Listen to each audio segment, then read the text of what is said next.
Hey everyone, so continuing my series of coming back to bottles that have been sitting around for a while and I haven't really touched them, we're going to do another one of those. Mellow Corn Bottled in Bond. It's a Heaven Hill product. This is really popular among a lot of people. This is a really classic bottom shelf corn whiskey, Kentucky straight corn whiskey. A lot of people love this. Look, the bottom line is this is a definite budget banger. It's very inexpensive. I think it's like, I don't know, like low 20s or something like that. Depending where you are, it can even be lower. And, a lot of people really like this. It doesn't show up everywhere. But, I know for what it is, I just was never really that thrilled with it. I understand what it is. For what it is, you're getting a Heaven Hill Bottled in Bond corn whiskey. Yeah, it's a great deal. I just, there are other bottom shelf budget bourbons that I prefer, and I've included in the video that I did on that. This was not one of them, but at the same time, it's not bad either. For corn whiskey, I did not like the regular 10-year, but I did enjoy the Baby Jane.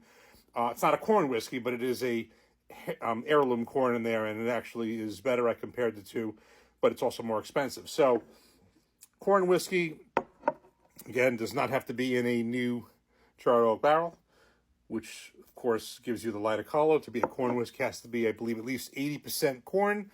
This meets it. It's 90% corn, and then it's 10% rye and malted barley mixed together. I'm not sure of the exact ratio of that, but that's what it is. However, I will tell you something.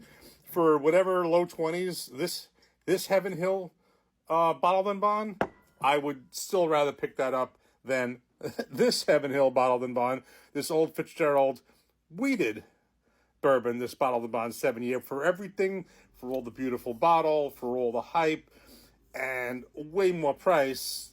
This one's not going to be a buy for me. I would sooner pick this one up, absolutely hands down, for the low price than that one. So this Heaven Hill, yeah, it is overall, objectively, it's a good deal. It's just not, again, knowing what it is, even with that, it's okay. But let's revisit it. It's got there's not much going on really there on the nose. Let's give it a taste. Cheers.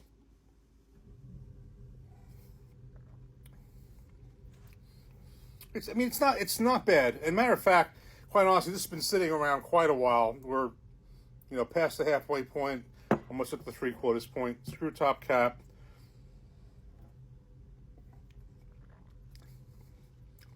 It's okay. And again, considering the price, Heaven Hill Bottled in Bond product, it certainly could be considered, a really good buy for a budget bourbon. It's just not one of my favorites of the bottom shelf budget pours. And again, I did a video on 3 of them, and then I added some to it.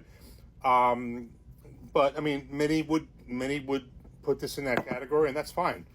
So you can see it's certainly a light color. Again, these corn whiskeys do not require a new charred oak barrel, and it could be a used barrel. So that of course would account for the lighter color, not just because it's 90% corn, but also the barrel could be used. And so let's give it one more taste. Gotta be honest with you, I think this actually opened up a little bit. So not excellent, but certainly not bad. And again, like I said, it's like a, whatever it is, low 20s, Heaven Hill Bottled in Bond product. It's a great buy, but not of those. There are other ones that I like better, but certainly, if you do see this and you like corn whiskey and something that's a Heaven Hill product, Bottled in Bond, not too expensive, it's certainly, you certainly can't go wrong picking this up. Cheers.